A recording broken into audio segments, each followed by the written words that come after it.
الحمد لله وكفى وسلام على عباده الذين اصطفى أما بعد فقد قال الله تبارك وتعالى في القرآن المجيد والفرقان الحميد فأعوذ بالله من الشيطان الرجيم بسم الله الرحمن الرحيم سبحانك لا علم لنا إلا ما علمتنا سبحانك لا علم لنا إلا ما علمتنا سبحانك لا علم لنا إلا ما علمتنا إنك أنت العليم الحكيم رب اشرح لي صدري ويسر لي أمري واحلل عقدة من لساني يفقه قولي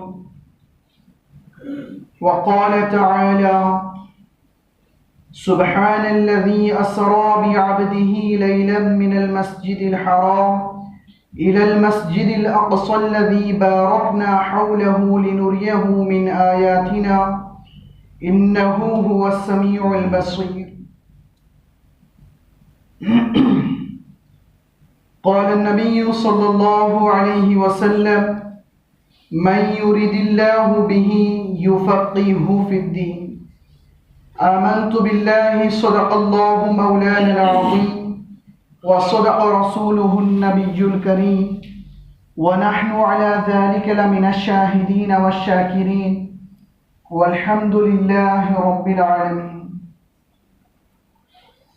ప్రేమైన సోదరులారా మరియు గౌరవనీయులైన పెద్దలారా, అల్లాహ్ తఆలా యొక్క దయ మరియు కరుణ మనందరిపై కలిగింది కాబట్టి అల్లాహ్ తఆలా మనందరికీ ఈదుల్ మోమినీన్ అయినటువంటి ఒక శుక్రవారం నాడు తన గృహానికి వచ్చేటువంటి గొప్ప అవకాశాన్ని, మహాభాగ్యాన్ని మనందరికీ ప్రసాదించాడు. ప్రియమైన సోదరులారా, మన ముందు ఉన్నటువంటి ఈ యొక్క నెల రజబ్ యొక్క నెల, ఇస్లామిక్ క్యాలెండర్ యొక్క 7వ నెల రజబుల్ మురజ్జబ్. మరి ఈ నెలలో ప్రవక్త హజరత్ ముహమ్మద్ ముస్తఫా సల్లల్లాహు అలైహి వసల్లం వారు అత్యధికంగా ఈ యొక్క దుఆని చేసేవారు. అల్లాహుమ్మ బారిక్ లనా ఫీ రజబి వ షఅబాన్ వ బల్లిగ్నా రమదాన్. ఏ అల్లాహ్, మాకు రజబ్ యొక్క నెలలో మరియు షాబాన్ యొక్క నెలలో బరకత్ని ప్రసాదించి మమ్మల్ని రంజానుల్ ముబారక్ నెల వరకు చేర్చు అల్లా అని చెప్పి దువా చేసేవారన్నమాట. అంటే మా యొక్క జీవితాన్ని ఇంత పొడిగించు, మా జీవితంలో మా వయస్సులో ఇంతటి బరకత్నివ్వు, మేము ఈ 2 నెలల తరువాత రంజానుల్ ముబారక్ నెలను కూడా పొందగలిగేటువంటి బరకత్ని మా జీవితాల్లో ఇవ్వు అని చెప్పి ప్రవక్త సల్లల్లాహు అలైహి వసల్లం వారు రంజాన్కి 2 నెలలు ముందుగానే రంజాన్ గురించి దువా చేసేవారన్నమాట ఈ నెల నుండి. మరి ఆయన యొక్క ఉమ్మతి అయినటువంటి మనము కూడా ఆ రంజానుల్ ముబారక్ నెలని గురించి మనం దువా చేయాలి. ప్రియమైన సోదరులారా, గడిచినటువంటి జుమాలో మేరాజ్ యొక్క యాత్రని గురించి మనం చాలా విషయాల్ని తెలుసుకున్నాము. మరి ఇది ఇస్లాం యొక్క చరిత్రలో ఒక ముఖ్యమైనటువంటి సంఘటన. దీన్ని విశ్వసించడము అనేది ప్రతి ముసల్మాన్పై కూడా తప్పనిసరి అన్నమాట. ప్రతి ముసల్మాన్పై తప్పనిసరి. హజరత్ అబూబకర్ రజియల్లాహు అన్హు గారి దగ్గరికి వచ్చి ఒక వ్యక్తి అబూబకర్ రజియల్లాహు అన్హు గారి దగ్గరికి వచ్చి, అబూబకర్, మీ యొక్క స్నేహితుడు, మీరు ప్రవక్త అని పిలిచేటువంటి ఫలా ముహమ్మద్ బిన్ అబ్దుల్లా గారు, నేను రాత్రికి రాత్రి మక్కా నుండి జెరూసలాం ఫలస్తీన్ దేశానికి వెళ్ళాను. మస్జిదే అక్సాలో నేను ప్రవేశించాను. మరి అక్కడి నుండి 7 ఆకాశాలు దాటి అల్లాహ్ యొక్క దర్బారులో నేను హాజరయ్యాను. మరి రాత్రికి రాత్రి అక్కడి నుండి మళ్ళీ మస్జిదే హరాం మరియు నా ఇంటిలో నేను వచ్చేసాను అని మీరు ప్రవక్త అనేటువంటి వ్యక్తి ప్రకటిస్తున్నాడు అబూబకర్, మరి మీ ఉద్దేశం ఏమిటి అని అడిగితే అబూబకర్ రజియల్లాహు అన్హు గారు ఏమన్నారంటే, ఇది నిజంగా ముహమ్మద్ సల్లల్లాహు అలైహి వసల్లం వారు చెప్పినటువంటి మాటే అయితే నేను దీనిని కూడా విశ్వసిస్తున్నాను అన్నారన్నమాట. ఏమన్నారు? ఈ విషయాన్ని కూడా నేను నమ్ముతాను, నిజంగా ఈ మాటలు ఆయనే చెప్పినట్లయితే అన్నారు. అబూబకర్ రజియల్లాహు అన్హు గారు ఎక్కడా కూడా ఒక్క క్షణం ఆలోచించకుండా నేను విశ్వసిస్తున్నాను అన్నారు. అప్పటి నుండి అబూబకర్ రజియల్లాహు అన్హు గారికి సిద్దీక్, సత్యవంతుడు అనేటువంటి బిరుదు లభించిందనమాట. సంఘటనని విని ఇస్లాం నుండి దూరం అయిపోయినటువంటి వారు కూడా ఉన్నారన్నమాట.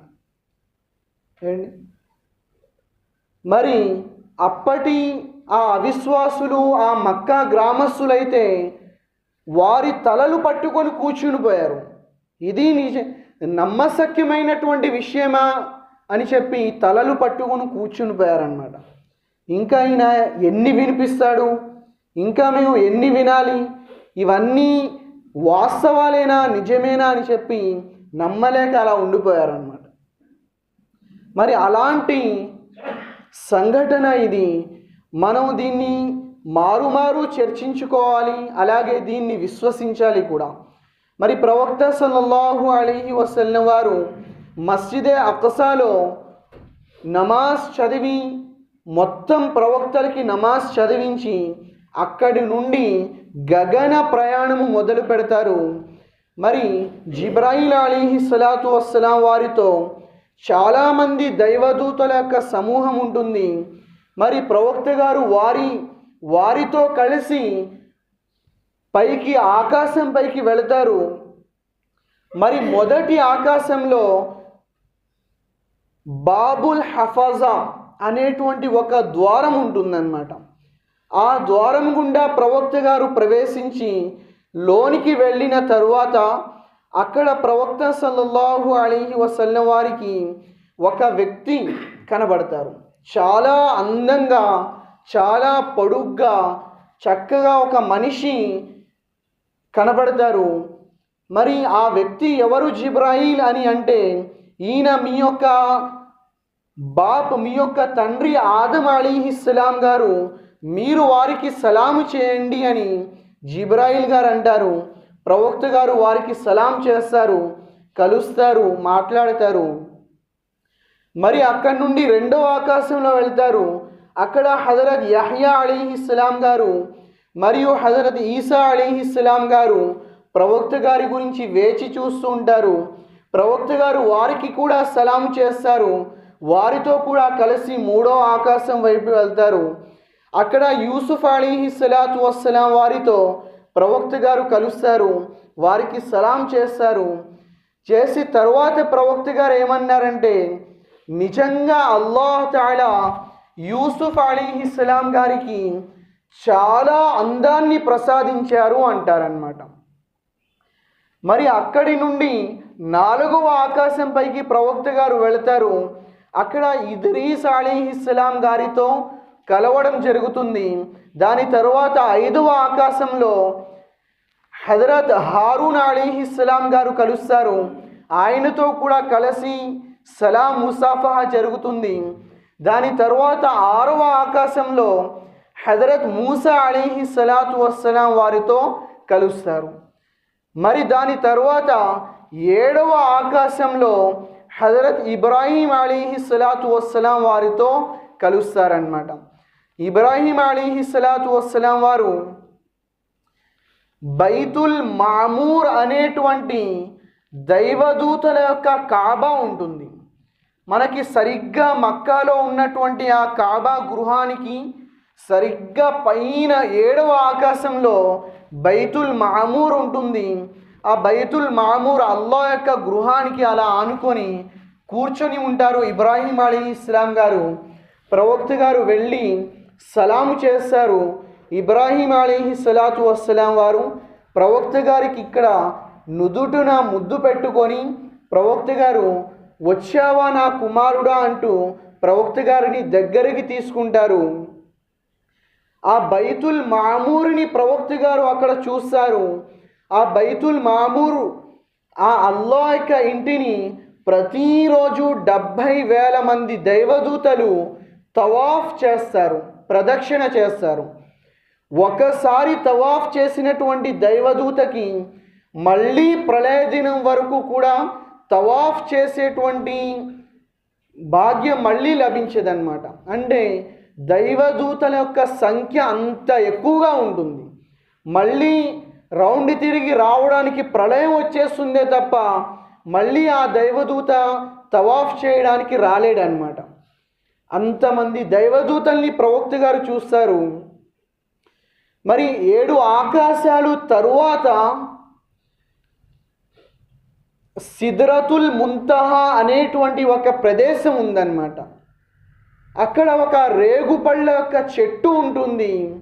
ఆ ప్రదేశాన్ని సిద్రతుల్ ముంతహా అంటారు. ఈ ప్రపంచం నుండి మన కర్మల పత్రాలు కానీ మన కర్మలు వేరే ఏ విషయాలైనా సరే ఆ సిద్రతుల్ ముంతహా వరకు మాత్రమే వెళతాయన్నమాట. దైవదూతలు అక్కడి వరకు మాత్రమే తీసుకొని వెళ్ళగలరు. మరి అక్కడి నుంచి ప్రత్యేకమైనటువంటి అల్లాహ్ యొక్క దర్బారీలు అయినటువంటి దైవదూతలు ఆ విషయాల్ని అల్లాహ్ వరకు చేర్చుతారన్నమాట. మరి అలాగే అల్లాహ్ యొక్క ఆజ్ఞ ఏదైనా ఉంటే అది కూడా సిద్రతుల్ ముంతహా వరకు వస్తుంది. అక్కడి నుండి దైవదూతలు జిబ్రాయిల్ అలైహిస్సలాం గారు ఆ ఆజ్ఞని తీసుకొని ప్రవక్తల వరకు చేరవేసేవారు. అది ఒక సరిహద్దు. ఏంటది? ఒక సరిహద్దు. అది ఆ సిద్రతుల్ ముంతహాని నేను చూశాను అన్నారు ప్రవక్త గారు. అక్కడ బంగారపు సీతాకోక చిలుకలు ఆ చెట్టుపై వాలుతున్నాయి. బంగారపు పురుగులు అక్కడ తిరుగుతున్నాయి, ఎగురుతున్నాయి అని చెప్పి ప్రవక్త గారు అన్నారన్నమాట. మరి ఆ సిద్రతుల్ ముంతహా తరువాత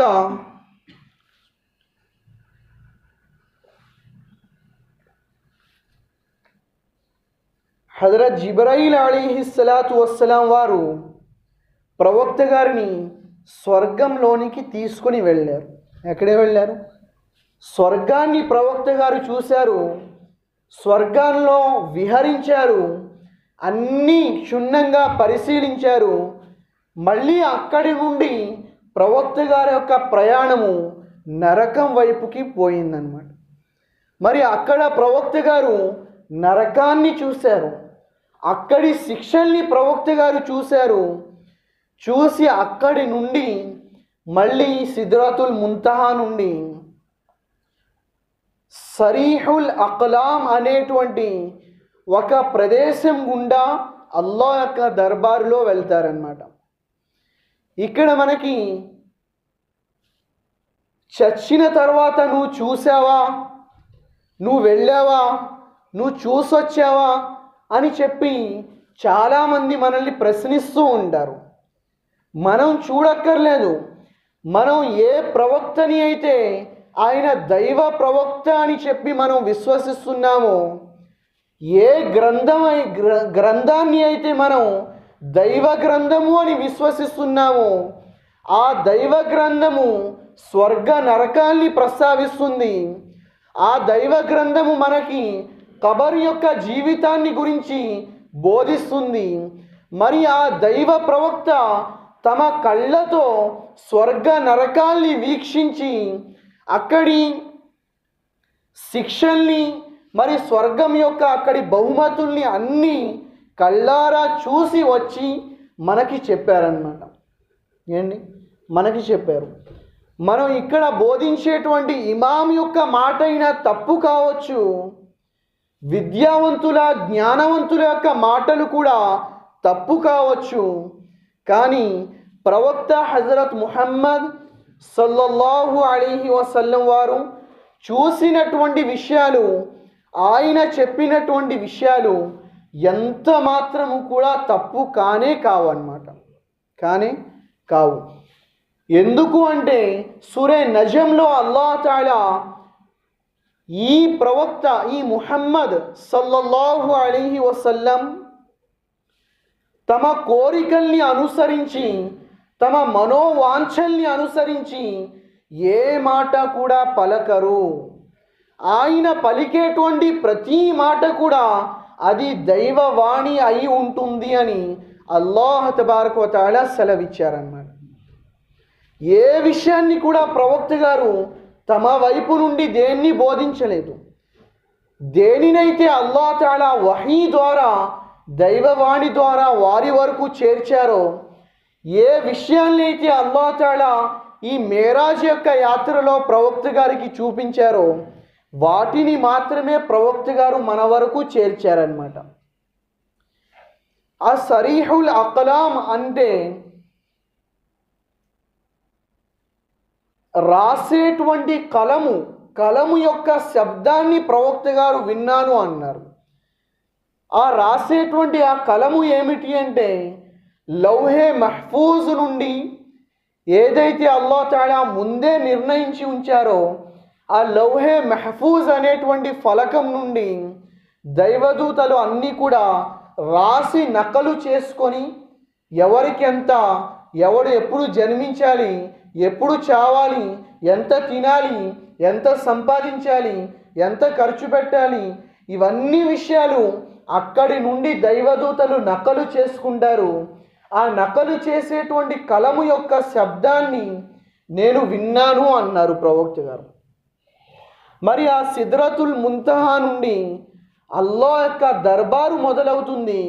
మరి జిబ్రాయిల్ అలైహిస్సలాతు వస్సలాం వారు ప్రవక్త గారిని ఏమని అంటారంటే, ప్రవక్త గారు ముహమ్మద్ సల్లల్లాహు అలైహి వసల్లం వారు ఇక్కడి నుండి అల్లాహ్ యొక్క దర్బారులోనికి మీరు మాత్రమే వెళ్ళగలరు. నేను ఇక్కడ నుండి ఒక్క అడుగు కూడా నేను ముందుకు వేయలేను. ఒకవేళ నేను ఒక అడుగు ముందుకు వేసినా నేను కాలి బూడిదనైపోతాను. కాబట్టి ఈ సిద్రతుల్ ముంతహాని దాటేటువంటి శక్తి, ఆ అనుమతిని అల్లాహ్ తఆలా మీకు మాత్రమే ప్రసాదించారు. మీరు వెళ్ళండి అని చెప్పి ప్రవక్త గారిని సిద్రతుల్ ముంతహా నుండి జిబ్రాయిల్ అలైహిస్సలాతు వస్సలాం వారు అల్లాహ్ యొక్క దర్బారులోనికి సాగనంపుతారన్నమాట. మరి ప్రవక్త గారు అలా అడుగు వేసి లోనికి వెళ్ళగానే ఎన్నో పరదాలు, 70,000 పరదాలని కొన్ని రివాయతుల్లో, 70 పరదాలని కొన్ని రివాయతుల్లో జ్యోతితో నిండినటువంటి ఆ పరదాలు అల్లాహకి మరియు ఆ సిద్రతుల్ ముంతహాకి మధ్యలో ఉంటాయి. ప్రవక్త గారి దగ్గరికి ఒక ఇలాంటి మింబరు, ఒక సింహాసనము తేబడుతుంది. ఆ మింబరుపై ప్రవక్త గారు అలా కూర్చుంటారు. ఆ మింబరు ఒక ఎక్సలేటర్ లాగా, ఒక లిఫ్ట్ లాగా ప్రవక్త గారిని అలా తీసుకొని వెళ్ళిపోతుంది అన్నమాట. ఎక్కడికి? అల్లాహ్ యొక్క దర్బారులోనికి వెళ్ళిపోతుంది.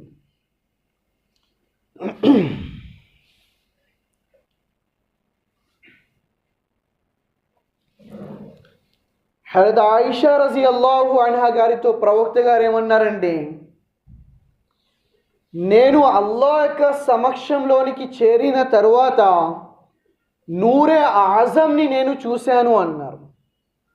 ఒక గొప్ప జ్యోతిని నేను చూశాను అని ప్రవక్త సల్లల్లాహు అలైహి వసల్లం వారు అన్నారన్నమాట. నాకు మరియు అల్లాహ్కి మధ్యలో ఇక ఏ పరదా కూడా లేకపోయింది. నేను మరియు అల్లాహ్ ముఖాముఖి మాట్లాడుకున్నాము. అల్లాహ్ నాతో మాట్లాడదలిచినటువంటి విషయాలు నాతో మాట్లాడారు అని ప్రవక్త సల్లల్లాహు అలైహి వసల్లం వారు సెలవిచ్చారన్నమాట. ఏంటి? ప్రవక్త గారు సెలవిచ్చారు.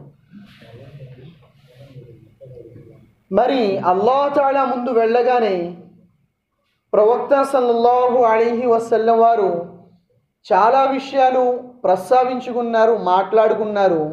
వాటిని క్షుణ్ణంగా పుస్తకాల్లో అన్ని విషయాలు రాసి లేవు, కొన్ని విషయాలు మాత్రమే నకలు చేశారు.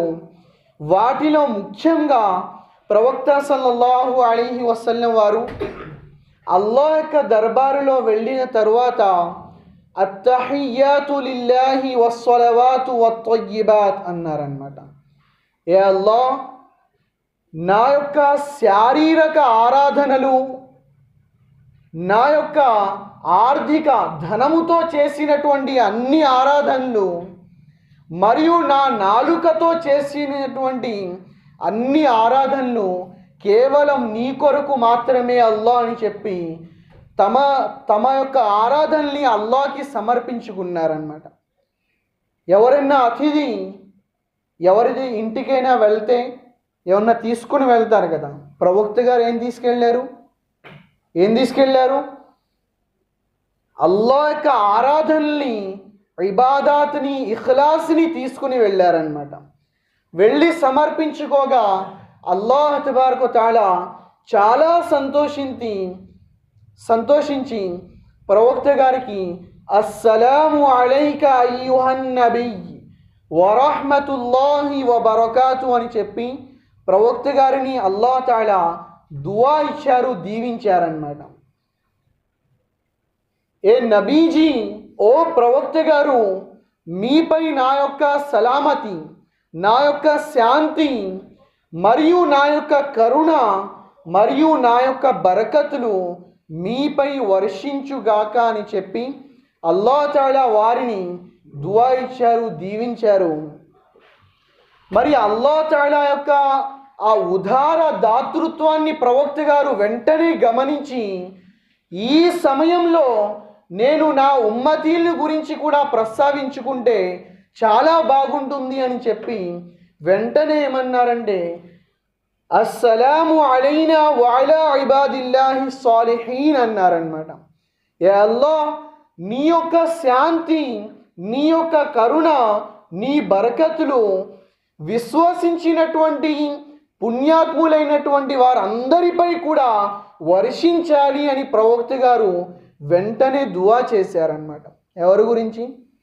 ఉమ్మత్ గురించి దువా చేశారు. తమ ఫాతిమా కూతురు గురించి దువా చేయలేదు, హసన్ హుసైన్ గురించి దువా చేయలేదు. ఎవరి గురించి అక్కడ ప్రస్తావించకుండా మొత్తం ఉమ్మత్ గురించి ప్రవక్త గారు దువా చేశారన్నమాట. ఈ శాంతి, కరుణలు, బరకతులు నాకు మాత్రమే కాదు, నా ఉమ్మత్ వారందరికీ కూడా, విశ్వసించినటువంటి వారందరికీ కూడా లభించాలి అని చెప్పి ప్రవక్త గారు దువా చేశారన్నమాట. అక్కడ ఉన్నటువంటి దైవదూతలు అందరూ కూడా అష్హదు అల్లా ఇలాహ ఇల్లల్లాహ్ వ అష్హదు అన్న ముహమ్మదన్ అబ్దుహు వ రసూలు అంటూ మేము సాక్ష్యమిస్తున్నాము, అల్లాహ్ తఆలా తప్ప మరెవరు ఆరాధ్య దైవము లేరు, మరియు ఈ ముహమ్మద్ సల్లల్లాహు అలైహి వసల్లం వారు అల్లాహ్ యొక్క ప్రవక్త మరియు అల్లాహ్ యొక్క దాసులు అని మేము సాక్ష్యమిస్తున్నాము అని వారు అన్నారన్నమాట.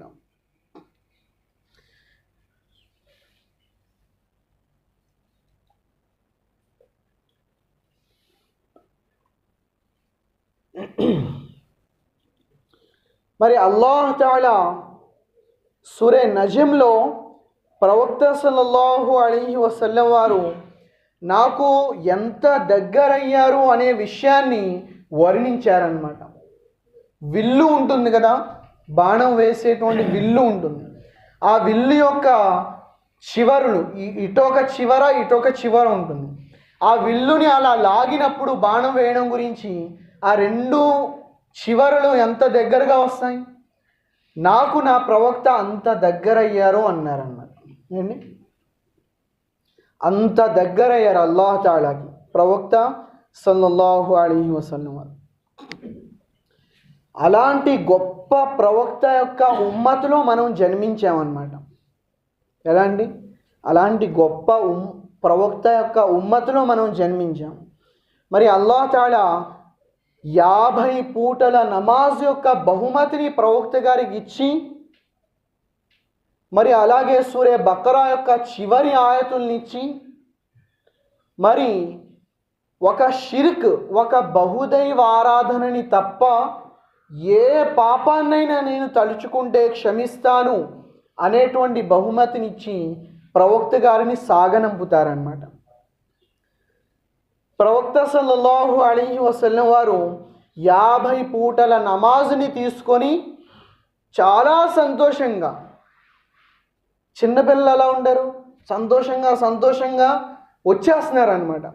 వచ్చేస్తుండే 6వ ఆకాశం పైన మూసా అలైహిస్సలాం గారు కలిసి ముహమ్మద్ సల్లల్లాహు అలైహి వసల్లం గారు, సోదరా ఏంటి ఏమైంది అని అడిగితే ఇలా జరిగింది, ఇలా వెళ్ళాను, ఇలా వచ్చాను, మరి నీకు ఏమి ఇచ్చారు అంటే 50 పూటల నమాజ్ ఇచ్చారంటే ఆయన మూసా అలైహిస్సలాం గారు నవ్వుతూ, నేను బనీ ఇస్రాయిల్ని నేను చూశాను, నాకు వీళ్ళపైన బాగా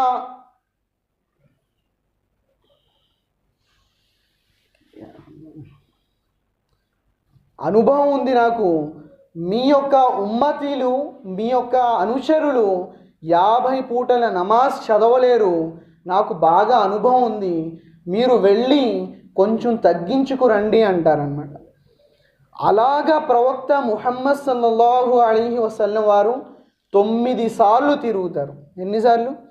9 సార్లు అల్లాహ్ యొక్క దర్బారులో వెళ్ళడం, 5 చెప్పున తగ్గించుకురావడం, మళ్ళీ వెళ్ళడం, ఇంకో 5 తగ్గించుకురావడం, అలాగా చివరికి 5 నమాజులు, 5 పూటల నమాజులు మిగిలిపోతే మూసా అలైహిస్సలాతు వస్సలాం వారు, సోదరా నీ ఉమ్మత్ ఇది కూడా చదవలేదు, మళ్ళీ వెళ్ళి తగ్గించుకురా అంటే అప్పుడు ముహమ్మద్ సల్లల్లాహు అలైహి వసల్లం వారు, లేదు ఇంకా మళ్ళీ వెళ్ళడానికి నాకు సిగ్గుగా ఉంది, నేను ఇంకా వెళ్ళలేను అని చెప్పి అక్కడికి విరమించుకొని ప్రవక్త గారు తిరుగు ప్రయాణం మొదలు పెడతారన్నమాట.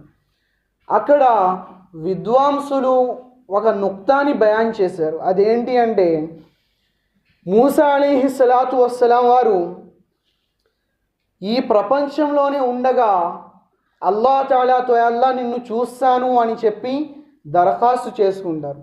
లేదు నువ్వు చూడలేవు అంటే చూస్తాను అంటారు. అలాంటిది అల్లాహ్ తాలా ఆయన యొక్క మొరని ఆలకించి అలాగే అని చెప్పి ఒక్కసారి అల్లాహ్ యొక్క జ్యోతిలో నుండి ఒక కిరణాన్ని అలా పంపుతారనమాట. ఆ ఒక్క కిరణంలో 100వ వంతుని ఆయన చూసి అక్కడే మూర్ఛపై పడిపోతారు. ఆ కిరణం అలా కొండపై పడితే కొండ బూడిదైపోతుంది అన్నమాట. అలాంటిది ముహమ్మద్ సల్లల్లాహు అలైహి వసల్లం వారి యొక్క గొప్పతనాన్ని, అల్లాహ్ దృష్టిలో వారికి ఉన్నటువంటి స్థానాన్ని అల్లాహ్ తాలా మూసా అలైహిస్సలాం గారికి మరి మనందరికీ తెలిసొచ్చేలా ఏం చేశారంటే 10 సార్లు తిప్పించారనమాట.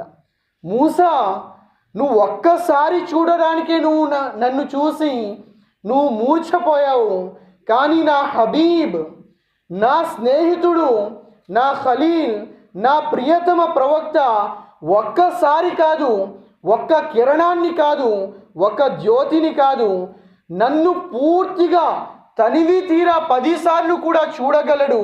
అది నా ప్రవక్త యొక్క గొప్పతనం అని చెప్పి ఆయనకి తెలిసొచ్చేలా, మనలాంటి బుద్ధిహీనులకి తెలిసొచ్చేలా అల్లాహ్ తాలా తిప్పుకున్నాడే తప్ప మళ్ళీ చూడాలి,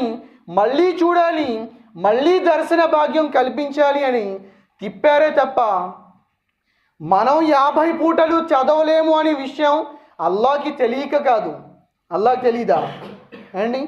అల్లాహ్కి తెలియక కాదు, వారి యొక్క స్థానాన్ని మనందరికీ వారికి తెలిసొచ్చేలా అల్లాహ్ తాలా మరి మారు నా ప్రవక్తని నేను చూడాలి, మారు నా ప్రవక్త నన్ను దర్శించాలి అని 1కి 10 సార్లు తిప్పుకున్నారన్నమాట. మరి ఎప్పుడైతే ప్రవక్త గారు వెనుతిరిగి వెళ్ళడానికి సిద్ధమయ్యారో ఒక వాణి వచ్చింది అల్లాహ్ వైపు నుండి, ముహమ్మద్ సల్లల్లాహు అలైహి వసల్లం, మీ ఉమ్మత్ వారు మరియు మీరు చదివేది నిజానికి 5 పూటలు నమాజే, కానీ నేను 50 పూటల నమాజ్ యొక్క ప్రతిఫలాన్ని ఇస్తాను అని చెప్పి అల్లాహ్ తాలా వాగ్దానం చేశారన్నమాట. ఏం చేశారు? మనం చదివేది 5 పూటలే కానీ 50 పూటల నమాజుల యొక్క ప్రతిఫలాన్ని అల్లాహ్ తాలా మనకి ప్రతిరోజు ప్రసాదిస్తున్నారు.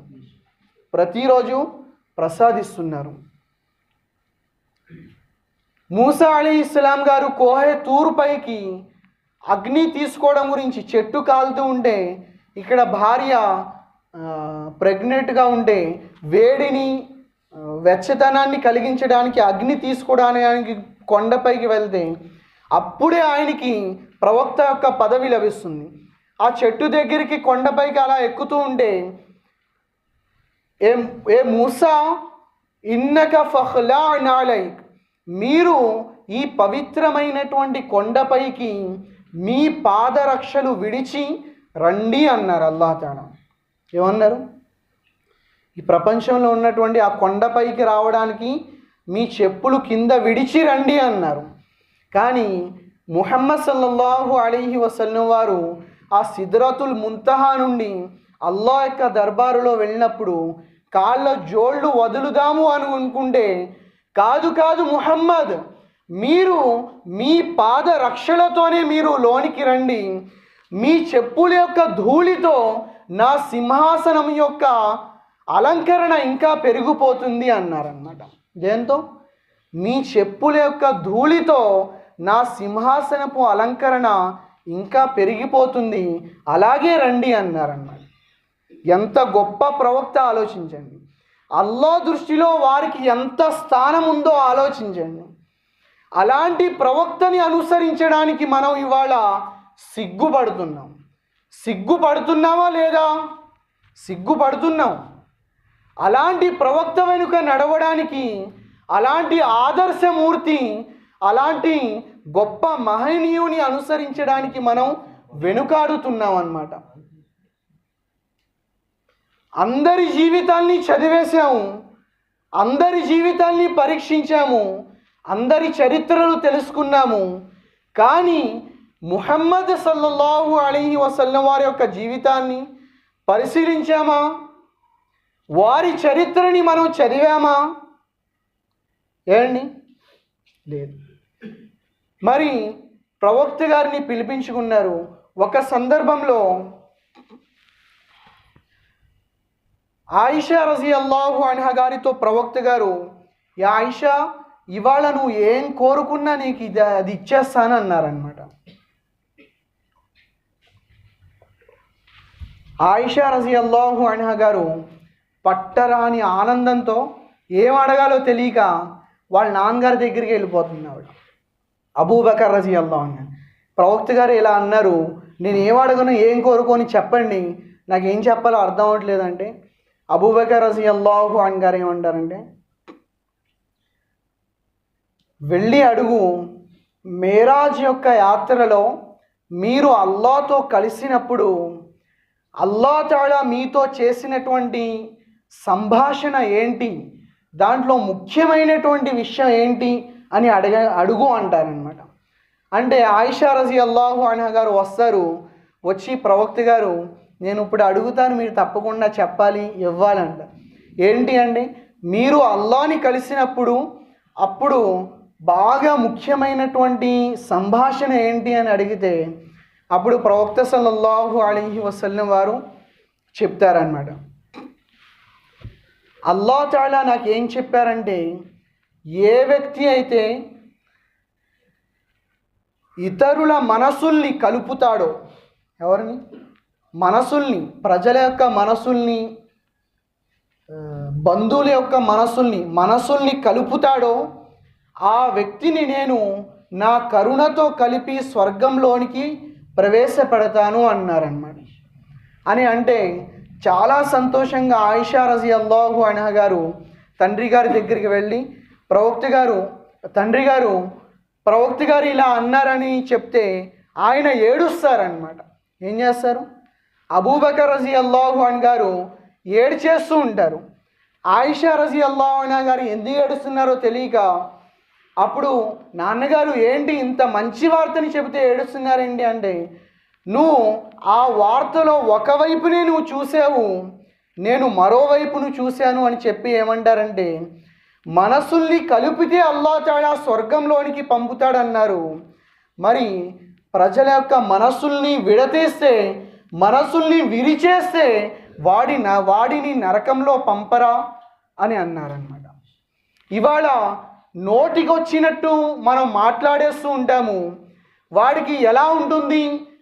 ఎదటి మనిషి యొక్క మనసుకి కష్టం కలుగుతుంది, బాధ కలుగుతుంది, మనసులు విరిగిపోతాయి, మనస్పర్ధాలు ఏర్పడతాయి అనేటువంటి ఒక్క ఆలోచన కూడా మనలో లేకుండా బంధువులతో కానీ, తల్లిదండ్రులతో కానీ, అన్నదమ్ములతో కానీ, స్నేహితులతో కానీ ఎలా పడితే అలా మాట్లాడేస్తాం మనం ఏంటి. కానీ మనసుల్ని కలిపేటువంటి వాడు స్వర్గంలో వెళతాడు అంటే, మనసుల్ని విడదీసేటువంటి వాడు, మనసుల్ని విరక్కొట్టేటువంటి వాడు నరకంలోనికి వెళ్ళడా అని అడిగారనమాట ఏంటి. మరి ఈ సంఘటన అంతా కూడా రాత్రికి రాత్రి జరిగింది. ప్రవక్త గారు మళ్ళీ వచ్చి అలా ఇంట్లో అలా విశ్రమించారు. ప్రవక్త గారు వచ్చి చూస్తే ఆయన వెళ్ళినప్పుడు తలుపు యొక్క గొళ్ళెం ఎలాగైతే కదులుతూ ఉందో, ఆయన వచ్చినప్పుడు కూడా గొళ్ళెం అలాగే కదులుతుందన్నమాట ఏంటి. ప్రపంచం యొక్క మనుగడని, ప్రపంచం యొక్క చలనాన్ని అల్లాహ్ తఆలా నిశ్చలనం చేశారు, ఆపేశారన్నమాట.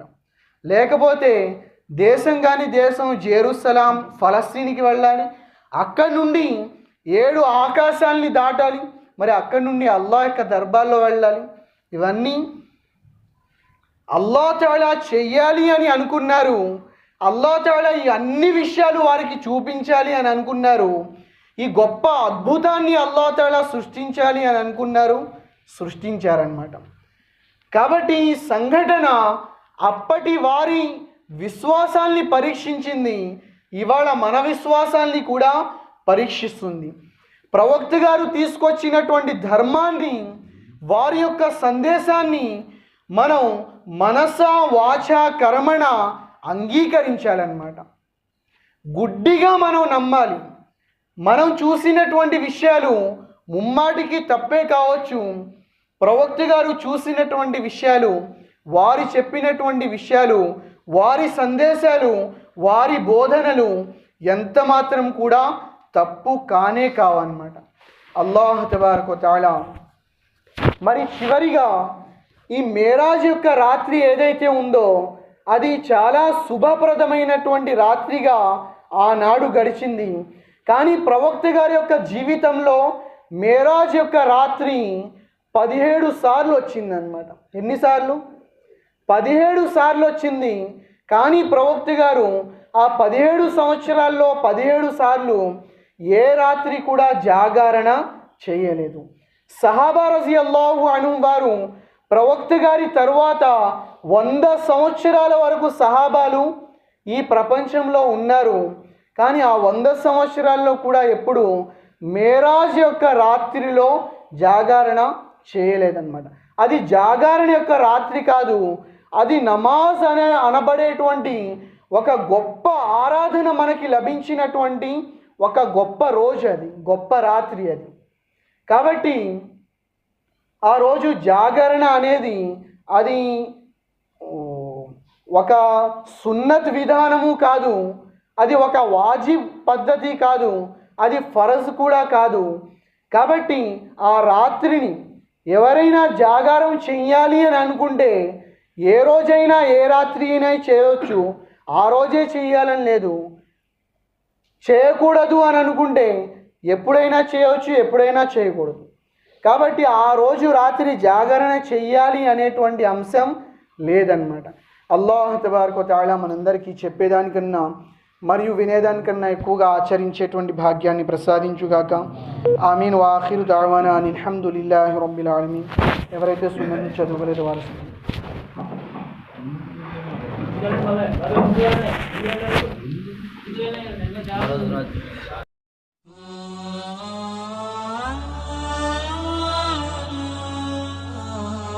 سلامي سلامي لقوم كرام